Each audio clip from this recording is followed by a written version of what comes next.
नमस्कार, बखबर में आपका स्वागत है। मैं हूं राघवेंद्र सिंह। बखबर में आज हम बात करेंगे प्रधानमंत्री नरेंद्र मोदी के एक संदेश के बारे में। दरअसल मध्य प्रदेश की धरती पर जो विंध्य क्षेत्र है, वहाँ मोदी ने चुनावी सभाएं संबोधित की और उसमें जो मैसेज दिया वो देश की राजनीति का भविष्य बताने वाला है। उन्होंने कहा कि जो पैसा गरीबों के लिए जाता था उसमें अब दलाली नहीं चलेगी। इसको जोड़ते हैं 15 अगस्त के उनके भाषण से, जब उन्होंने कहा था कि देश में तुष्टीकरण भारत छोड़ो, भ्रष्टाचार भारत छोड़ो, वंशवाद भारत छोड़ो। ये जो उन्होंने मुद्दे गिनाए थे वो विधानसभा के माहौल में भी बड़ा मुद्दा बन रहे हैं। इसलिए आज हम इस पर बात करेंगे कि मोदी का मैसेज साफ, देश से दलाल होंगे साफ। दरअसल ये दलाली या बिचौलिए का जो मामला है वो केवल विपक्ष के पर अब चलेगा नहीं। अब मोदी का जो एक्शन दिख रहा है वो ये कहीं ना कहीं एक किस्म का संदेश दे रहा है, संकेत दे रहा है कि देश के भीतर जितने भी भ्रष्ट लोग हैं, चाहे वो कांग्रेस के हों, भाजपा के हों या नौकरशाही के हों या व्यापारी हों, उन पर शिकंजा कसेगा और वो बचेंगे नहीं, साफ होंगे। हो सकता है कि ये लोकसभा चुनाव के पहले यानी 2024 में चुनाव होने वाले उसके पहले इस किस्म का अभियान चल जाए या फिर 2024 में लोकसभा चुनाव के बाद मोदी ये अभियान चलाएंगे, क्योंकि इस किस्म का एक संकेत 2018 में भी मिला था। जब चुनाव होने वाले थे लोकसभा के, तब अंदर खाने की खबर ये थी कि मोदी चाहते हैं कि करप्शन के खिलाफ अभियान चलाया जाए और उसमें किसी भी पार्टी के लोग हों, चाहे वो बीजेपी के हों, कांग्रेस के हों, सबके खिलाफ कार्रवाई हो। तब भीतर के लोगों ने कहा था कि इसको कुछ दिन रोकना चाहिए। अब ये 5 साल बाद का मामला है, तो शायद लोकसभा चुनाव के पहले या फिर लोकसभा चुनाव के बाद ये ठीक वैसे ही संभव होगा जैसे देश में स्वच्छता अभियान शुरू किया गया था और उसके बाद कई शहर, कई कस्बे, कई राज्य स्वच्छता अभियान में आगे भी आए और उनको स्टार रेटिंग भी मिली। मध्य प्रदेश की बात करें तो भोपाल यहाँ देश के नंबर 1 साफ शहरों में रहा है और इसके बाद ये तमगा इंदौर को भी मिल रहा है। तो हम बात करेंगे सियासत में दलाली साफ होने की, बिचौलिए साफ होने की। चर्चा की शुरुआत के पहले बता दूं कि हमारे साथ टेलीफोन लाइन पर जुड़ेंगे विंध्य क्षेत्र के पत्रकार और देश के वरिष्ठ पत्रकारों में शामिल जयराम शुक्ल जी। स्काइप पर जुड़ेंगे चंबल के पत्रकार, चंबल क्षेत्र के और देश के वरिष्ठ पत्रकारों में शामिल जयंत तोमर जी। और टेलीफोन लाइन पर जुड़ेंगे कस्बाई या ग्रामीण पत्रकारिता के विशेषज्ञ जानकार रघुवर दयाल गोहिया जी। और हमारे साथ स्टूडियो में मौजूद हैं मध्य प्रदेश और देश के वरिष्ठ पत्रकारों में शामिल श्री रमेश शर्मा जी। चर्चा की शुरुआत के पहले इस मुद्दे पर क्या कहा है मोदी जी ने और इसके जवाब में क्या कहते हैं मल्लिकार्जुन खड़गे, कांग्रेस के राष्ट्रीय अध्यक्ष, इनको सुनते हैं और फिर करेंगे चर्चा की शुरुआत।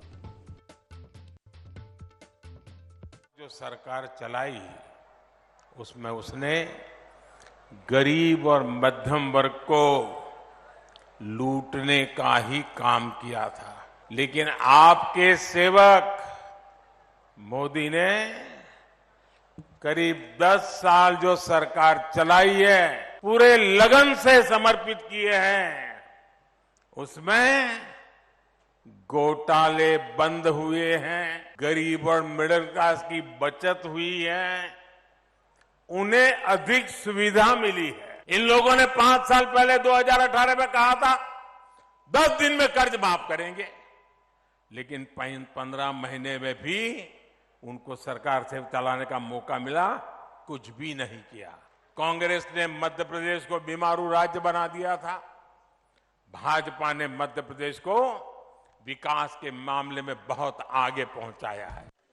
लगा लो जोर तुम चाहे जितना, तानाशाही के लिए हम भी लड़ते रहेंगे अपनी बेगुनाही के लिए, क्योंकि हमारे कांग्रेस के एक कैंडिडेट होता तो बीजेपी के 3 कैंडिडेट होते, 4 कैंडिडेट। एक तो कैंडिडेट जो रहता है वो दिखता है और 3 कैंडिडेट ऐसे रहते हैं, ईडी वो दिखता नहीं लेकिन वो एक कैंडिडेट है, स्टार प्रचारक है। जैसा मोदी प्रचार करते हैं वैसा ईडी भी प्रचार करती है। दूसरा सीबीआई, ये दूसरा है, वो भी हमारे कैंडिडेट के पीछे लगता है, कमजोर करने की बात करता है, वो एक है। फिर एक हमारे सीबीआई, इनकम टैक्स, अरे फिर ईडी है, इनकम टैक्स है और सीबीआई, इतने 3 कैंडिडेट, 3 प्रचारक, ऊपर से चौहान और मोदी, ये पंच पांडव है। तो हमने सुना कि उसका जवाब मल्लिकार्जुन खड़गे दे रहे हैं कि वो भाजपा के साथ साथ 3 और कांग्रेस भाजपा के प्रत्याशियों से लड़ते हैं, उसमें ईडी है, सीबीआई है और इनकम टैक्स डिपार्टमेंट है। लेकिन हम जिस मुद्दे पर बात कर रहे हैं वो ये कि ये सारे महकमे अब चुनाव, लोकसभा चुनाव के पहले या उसके बाद देश के उन सब भ्रष्टों पर काम करेंगे जो भ्रष्टाचार कर रहे हैं, ऐसे हमें संकेत मिले। और ये बात 15 अगस्त के भाषण को, अगर नरेंद्र मोदी के भाषण को सुने तो उन्होंने कहा था भ्रष्टाचार भारत छोड़ो, वंशवाद भारत छोड़ो, तुष्टीकरण भारत छोड़ो, और ये चीज़ें अब दिखने लगी है। इस पर हम बात करेंगे। चर्चा के लिए मैंने कहा कि स्टूडियो में मौजूद है रमेश शर्मा जी, फ़ोन पर हैं जयराम शुक्ल जी, स्काइप पर जुड़ेंगे जयंत तोमर जी और टेलीफोन लाइन पर जुड़ेंगे रघुवर दयाल गोहिया जी। जयराम शुक्ल जी, मेरी आवाज़ सुन पा रहे हैं जी? दरअसल मामला विंध्य की धरती से हुआ है शुरू, और नरेंद्र मोदी ने यह भी कहा है कि विंध्य क्षेत्र बीरबल का क्षेत्र है और यहाँ के लोग पहेलियों को सुलझाने में माहिर होते हैं। तो ये पहेली भी जरूर सुलझाई जाए कि आखिर देश में कांग्रेस इतनी कम राज्यों में कैसे सिमट गई। ये भी उन्होंने बात की है, ये राजनीतिक तंज है उनका। लेकिन जो व्यवस्थागत बात है, जो आम जनता को तंग करने वाली बात है, वो है बेईमानी, भ्रष्टाचार और बिचौलियों का की जेब में पैसे जाना। उसको लेकर उन्होंने प्रहार किया और वो उनकी भविष्य की राजनीति का भी संकेत देते हैं। आपकी राय? देखिए, जो चुनावी लोकतंत्र है इसके भीतर करप्शन इनबिल्ट है। जब तक चुनावी लोकतंत्र का यही रूप रहेगा तब तक कोई भी राजनीतिक दल हो, इससे मुक्त होने का दावा भले कर सकते हैं, मुक्त नहीं कर सकते हैं। केंद्र के स्तर पर भले ही बड़े घोटाले सामने ना आए हों, नहीं ही आए हैं, मोदी की हनक तो वहां दिखती है। नहीं तो कांग्रेस के राज में कई घोटाले एक के बाद एक सामने आ जाते थे। ये दूरसंचार का घोटाला, तो ये कोयले का घोटाला, तो ये थोड़ा घोटाला। लेकिन राज्यों में जहां भारतीय जनता पार्टी की सरकार है, मैं अभी छत्तीसगढ़ गया था, 10 जगह लोगों ने रिएक्ट किया कि जो वहां के नेताओं ने, 3-4 नेताओं का नाम लिया, मैं नाम ले सकता हूँ, कोई मुझे संकोच नहीं है। ये जो राजेश मूणत है, ये जो अमर अग्रवाल है, ये अजय चंद्राकर हैं, और ये जो रमन सिंह के सचिव थे अमन सिंह, इनने जो बोया है बीजेपी को, उसी का फल भोगना मिल रहा है। ये एक आदमी ने नहीं, कम से कम 8-10 लोगों ने कहा। तो बीजेपी की सरकार 15 साल 20 माने 3 टेन्योर में तो वहां पे रही है। मध्य प्रदेश में भी भ्रष्टाचार जो लोकल स्तर पे, यानी वल्लभ भवन के स्तर पे लेके पंचायत के सचिव के स्तर तक में, उसमें कहीं कोई कमी बेसी नहीं दिख रही है। सवाल ये है कि आप एक बड़ा टारगेट फिक्स कर लो, 200, 300, 400 करोड़ का, तो वहाँ ठीक है, आपने स्ट्राइक कर दी। लेकिन तब एक सवाल उठता है कि और भी पूंजीपति और औद्योगिक घराने हैं, उन पर नजर क्यों नहीं जाती है? तो ये सवाल उठते हैं। सवाल जो जनता का सीधे, अडानी क्या कर रहे हैं, अंबानी क्या कर रहे हैं, गोयनका क्या कर रहे हैं, डालमिया क्या कर रहे हैं, ये आम जनता का परेशानी का सबब नहीं है। परेशानी का सबब ये है कि नीचे पंचायत स्तर का जो सचिव है वो क्या कर रहा है, जो ग्राम सेवक है वो क्या कर रहा है, जो पटवारी है वो क्या कर रहा है। लोकायुक्त में रोज पटवारी धरे जाते हैं, कहीं 20,000, कहीं 25,000, कहीं 50,000 रुपए। ये पंचायत सचिव की स्तर, तो शिक्षा विभाग में प्रिंसिपल घूस लेते पकड़े जाते हैं, कॉलेज के प्रिंसिपल घूस लेते पकड़े जाते हैं। ये तो इसी सरकार में हो रहा है ना। ई टेंडर का घोटाला, वही 18 महीने में घूम के आया, इनने उसको ठंडे में डाल दिया। हनी ट्रैप का मसला, वो 18 महीने की सरकार में उठा था, उसमें ब्यूरोक्रेसी शामिल थी, उसमें पॉलिटिशियन शामिल थे। उन गरीब लड़कियों का या मजबूर लड़कियों का, या जैसी कैसी भी रही हो, किसी न किसी प्रलोभन के आधार पे भी तो वो ही, तो उनको तो आपने एक्सपोज कर दिया। अभी तक एक्सपोज नहीं हो पाया कि उसमें और भी कौन से लोग हैं। जिस बंदे ने इसकी शुरुआत की थी, इसको पर्दाफाश करने की, उसको तबाह और बर्बाद करके धर दिया। तो ये जब भ्रष्टाचार का जो एक केंद्र बिंदु है, जब आपस में सब उलझे हुए होते हैं तो सब हाथ मिला लेते हैं।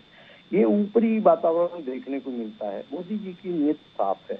उनने प्रधानमंत्री बनने के बाद पहला एक नारा दिया था गांधी जी की स्वच्छता अभियान का। उनके दिमाग में निश्चित तौर पर भ्रष्टाचार को साफ करने की बातें हैं। अब उसको कैसे शुरू करें? एक शुरू में एक आध दो केंद्रीय मंत्रियों को लेकर बात भी आई थी कि उनके घर में कुछ इस तरीके के काउंटर खोले हैं, और अखबारों में ये भी छपा था कि उन्होंने बुला के हिदायत दे दी थी, और हिदायत को मीडिया में लीक भी किया गया था कि फला का लड़का एक काउंटर खोले रखा है और उसके पास साहब में चेहरे बदलते हैं, चरित्र नहीं बदलता।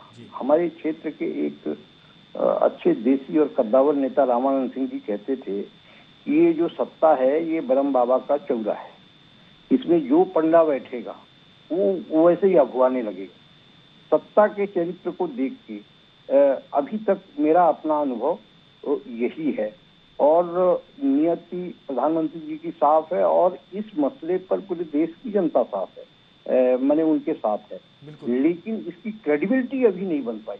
बिल्कुल, हमारी चर्चा की वजह यह है कि अब क्रेडिबिलिटी बनाने का दौर है, क्योंकि आपने कहा कि केंद्र में कोई करप्शन, कोई घोटाले गड़बड़ियों की खबरें नहीं है।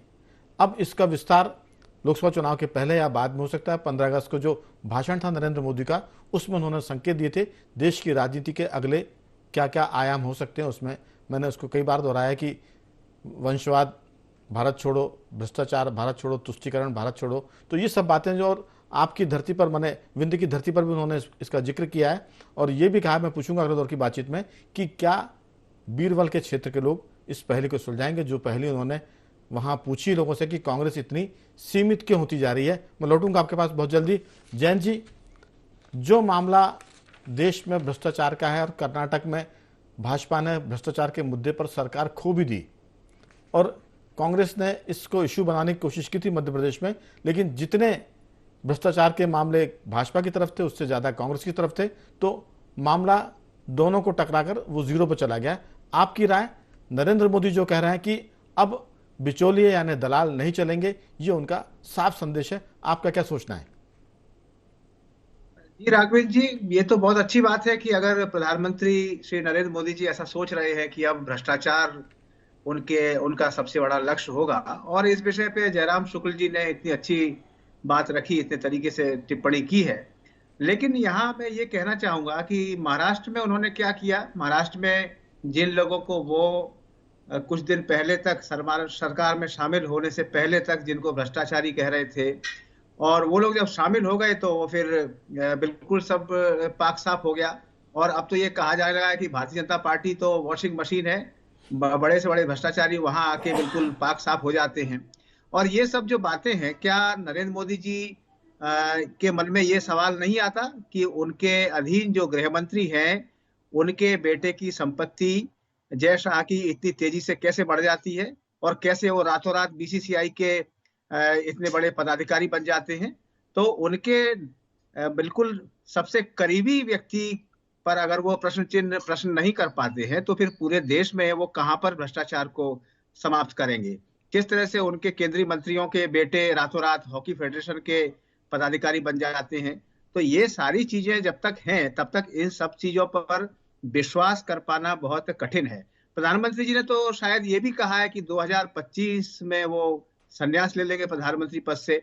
उसके बाद क्या वो कोई ऐसा कोई रास्ता, एक रोड मैप तैयार करके जाएंगे जिससे कि भ्रष्टाचार समाप्त हो? हाँ, ये जरूर है कि भ्रष्टाचार बहुत गहरे भारतीय राजनीति में बैठ चुका है, और भारतीय जनता पार्टी, जिसको पार्टी विद द डिफरेंस कहा जाता था, उसका चरित्र पूरी तरह से बदल चुका है। अकेले प्रधानमंत्री श्री नरेंद्र मोदी जी उसको किस तरह से बदलेंगे, ये एक सोचने वाली बात होगी। बिल्कुल, मैंने चूंकि जिक्र किया उनके भाषण का जो मध्य प्रदेश में उन्होंने दिए विंध्य में, कि पैसा गरीब के पास जाए, बिचौलिए लूटे नहीं, यही मोदी की विशेषता है। जो आपने सवाल उठाया उनके मंत्रिमंडल के लोगों को लेकर, गृह मंत्री को लेकर, यही तो हम बात कर रहे हैं कि अभी तक के 10 साल की सरकार में कोई उनके मंत्रिमंडल में घोटाला नहीं आया। आपने जरूर उनके चिरंजीव पर सवाल किया है। मुझे लगता है कि ये सब बातें नरेंद्र मोदी के दिमाग में होंगी, इसीलिए 15 अगस्त को उन्होंने वो बात की, और हम उसके आगे की बात कर रहे हैं। ये जो आपने जिक्र किया ये पीछे का मामला है, हम भविष्य की बात कर रहे हैं कि जो कुछ वो संकेत दे रहे हैं भाषणों में, 15 अगस्त के भाषणों में, चुनावी सभाओं में, वो संकेत देता है कि ये सब चीजें अब वो साफ करने वाले, जैसे देश में उन्होंने स्वच्छता अभियान शुरू किया था, सियासत में भी शायद स्वच्छता अभियान शुरू हो सकता है, ऐसे संकेत, ऐसे अनुमान है। बाकी तो समय तय करेगा कि क्या स्थितियां बनेंगी। रघुवर जी से मैं पूछता हूं जल्दी से, क्योंकि पहले दौर की बातचीत में आप वक्त ले लें, दूसरे दौर की बातचीत में समय कम होगा, तो मैं 2-2, 4-4 वाक्यों में आपसे कंक्लूड कराऊंगा बातचीत। रघुवर जी, आपकी क्या राय है? देश में स्वच्छता अभियान तो चल रहा है, अब सियासत में सफाई अभियान के संकेत नरेंद्र मोदी दे रहे हैं बार बार भाषणों में, वो अभी भी हो सकता है और लोकसभा चुनाव के बाद भी हो सकता है। आपका क्या सोचना है? देखिए, चूंकि मध्य प्रदेश में और बाकी अन्य राज्यों में जो अभी चुनाव हो रहे हैं जी, तो मध्य प्रदेश में मतदान 17 नवंबर को होना है। इसका मतलब यह है कि अब इसके लिए मात्र 8 या 9 दिन ऐसे बचे हैं जी, जिसमें सारे नेता, राजनीतिक दल अपनी ताकत लगाएंगे। हम सब ये जान रहे हैं कि इस बार का चुनाव प्रदेश भाजपा के लिए ही नहीं बल्कि इससे कहीं अधिक प्रधानमंत्री नरेंद्र मोदी, गृह मंत्री अमित शाह और उनके राष्ट्रीय संगठन के लिए सबसे ज्यादा प्रतिष्ठा का सवाल बना हुआ है। इसकी वजह यह है कि यहीं से पूरे देश के लिए एक संदेश जाएगा। अगर ये हार गए, भारतीय जनता पार्टी हार गई, पराजित हो गई, तो नकारात्मक संदेश जाएगा और जीत गई तो सकारात्मक संदेश जाएगा। मोदी जी ने 26 मई 2014 को 15वें प्रधानमंत्री के रूप में शपथ ली थी। इसके साथ ही 45 केंद्रीय मंत्री भी उनके जो है बने थे जिन्होंने शपथ ली थी। फिर 2018 में भी वह बहुमत के साथ प्रधानमंत्री बने और लाल किले से उन्होंने एक बार फिर ये कहा था कि अगले 2024 में भी वह इसी लाल किले से राष्ट्रीय ध्वज फहराएंगे। इसके सीधे सीधे मायने है कि मध्य प्रदेश की चुनावी जो जमीन है, जो चुनावी क्षेत्र है, चुनावी युद्ध भूमि है, वहां से वो 2024 को भी देख रहे हैं और उनको ये पता है कि आने वाले दिनों में जिस तरह से बहुत सारे मुद्दे गौड़ हो गए हैं, आने वाले समय में भ्रष्टाचार और भाई भतीजावाद और जो एक सिंडिकेट बना हुआ है वो उनके लिए सबसे बड़ा खतरा भी हो सकता है। इसलिए उन्होंने अभी से इन सब चीजों को जो है अपने दिमाग में रखना शुरू कर दिया है। आपको पता है कि उन्होंने स्वच्छता अभियान की शुरुआत सबसे पहले की थी महात्मा गांधी को सामने रखते हुए। तो जमीनी धरातल पर सामने बाहर तो हम स्वच्छता की बात कर सकते हैं और कर भी रहे हैं। आप देखिए पूरे देश में इंदौर जो है स्वच्छता में नंबर 1 बना हुआ है। जी जी। लेकिन आप ये भी समझ लीजिए कि उसी इंदौर से हमारे रायसेन जिले का एक विधानसभा क्षेत्र है भोजपुर, जहां से पूर्व मुख्यमंत्री स्वर्गीय श्री सुंदरलाल पडवा जी के भतीजे, जिन्हें वो अपना दत्तक पुत्र भी मानते थे, श्री सुरेंद्र पडवा, जो वहां से 2-3 बार विधायक भी रहे हैं, उनके ऊपर लगभग 500 से अधिक मामले दर्ज हैं। और ये बात उन्होंने अपने शपथ पत्र में भी कही है, जो चेक बाउंस से जुड़े हुए हैं। जी जी।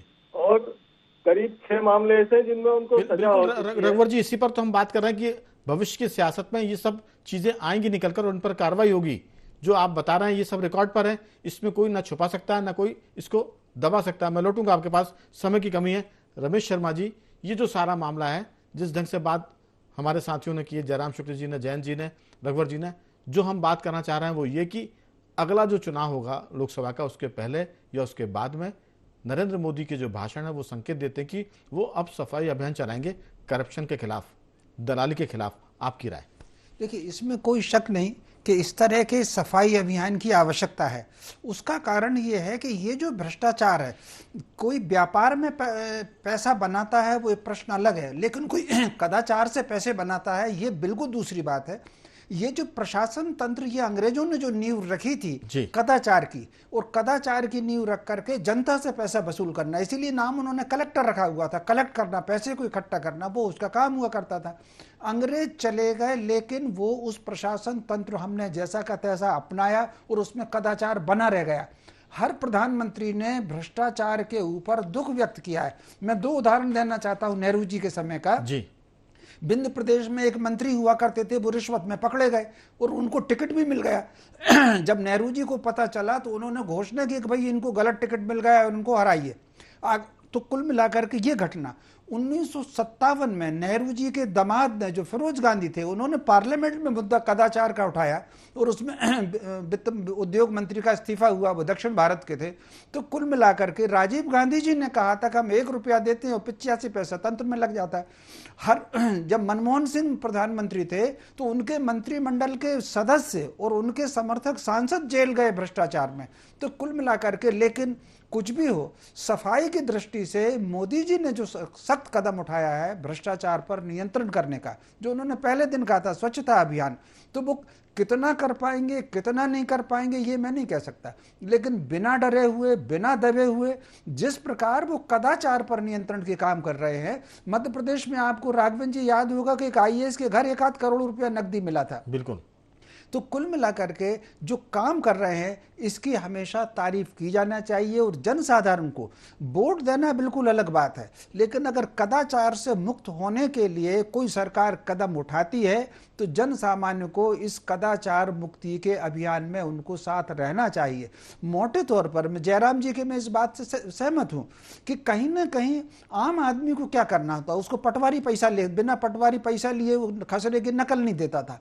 आज कम से कम ये सिस्टम बन गया है कि आप अपने मोबाइल पर खसरे की नकल ले सकते हैं, वो पैसा उसका बचा हुआ है। आप कल्पना कर सकते हैं सरकारी तंत्र का भ्रष्टाचार।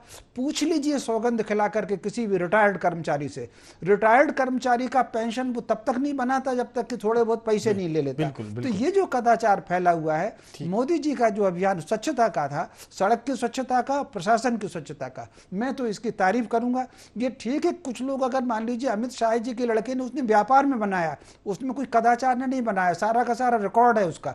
तो कुल मिलाकर के कोई व्यापार में, जैसे कमलनाथ जी की 2 तरह की जिंदगी, एक राजनीति में आने के पहले की जिंदगी, वो उन्होंने व्यापार से प्रगति की, राजनीति में आने की बात। तो व्यापार में जैसे अंबानी ने प्रगति की, व्यापार में प्रगति की, तो व्यापार में कोई प्रगति करता है उसका उदाहरण नहीं दिया जा सकता। अब समय तो खत्म हो चला है हमारे पास, लेकिन मैं अगर 10-10, 20-20 सेकंड में अपनी बात पूरी करें तो 1 आध मिनट में चारों साथी कर सकते हैं। जयराम शुक्ल जी, बहुत संक्षेप में आपकी अंतिम टिप्पणी इस पर।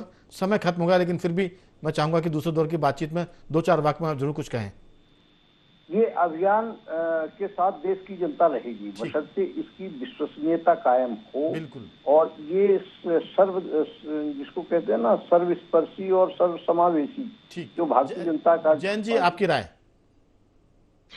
जी बिल्कुल, और मुझे तो लगता है कि प्रधानमंत्री जी को इस बात का प्रयास करना चाहिए कि जो भी जनप्रतिनिधि हैं उनकी संपत्ति की विधिवत जो उनका ब्यौरा, बिल्कुल, वो सब चीजें आएंगी जब वो अभियान चलाएंगे। तो जी रघुवर जी, आपकी राय?